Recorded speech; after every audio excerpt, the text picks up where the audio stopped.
ఇప్పుడు చూడు.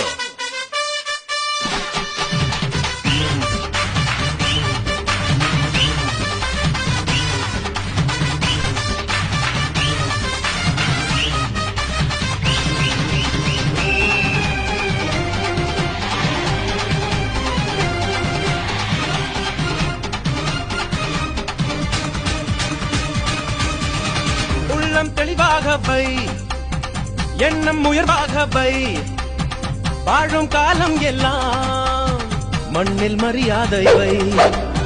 வேர்கள் இல்லாத மரமும் உண்டா, சொந்த காலில் நீ நில்லேம்மா, நீ நின்ன பின்னாலே ஊரே கேட்கும். அதற்குள் தம்பட்டம் கூடாதம்மா, கண்ணிமைக்கும் நொடியில் அட எதுவும் நடக்கும். இது எனக்கு தெரியும், நாளை உனக்கு புரியும். அஞ்சுக்குள்ள நல்ல வழியா